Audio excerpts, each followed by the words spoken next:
بسم اللہ الرحمن الرحیم۔ السلام علیکم۔ آج میں آپ کی خدمت میں ایسی جانکاری لے کر آئی ہوں جو ہر مسلمان مرد، عورت اور بچے کو معلوم ہونی چاہیے۔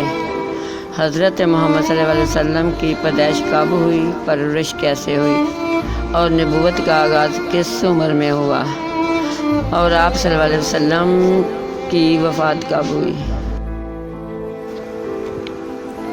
آپ صلی اللہ علیہ وسلم کی پیدائش اسلامی تاریخ کا ایک اہم واقعہ ہے۔ آپ صلی اللہ علیہ وسلم کی پیدائش موجودہ سعودی عرب میں مکہ میں ربیع الاول کی 12 تاریخ کو ہوئی۔ حضرت محمد صلی اللہ علیہ وسلم کے والد عبداللہ ان کی پیدائش سے پہلے ہی انتقال کر گئے تھے، اور ان کی والدہ آمنہ نے ان کی پرورش اپنے دادا عبدالمطلب اور بعد میں اپنے چچا ابو طالب کی مدد سے کی۔ ایک بچے کے طور پر حضرت محمد صلی اللہ علیہ وسلم اپنی ایمانداری اور دیانتداری کے لیے مشہور تھے۔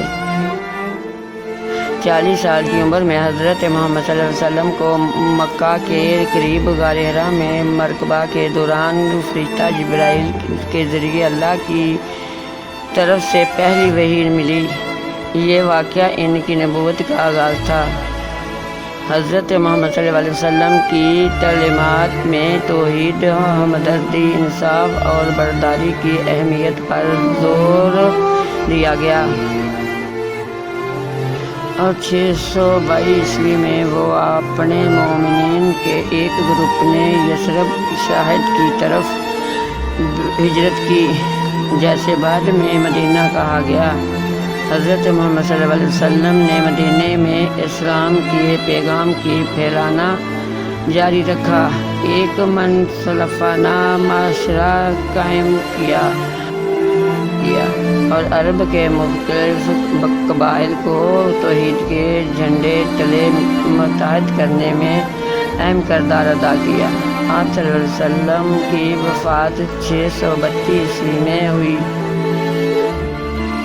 لیکن ان کی میراث اسلام کے ذریعے جاری ہے، جو دنیا کے بڑے مذہب میں سے ایک ہے، جس کے بعد 1 ارب سے زیادہ لوگ ہیں۔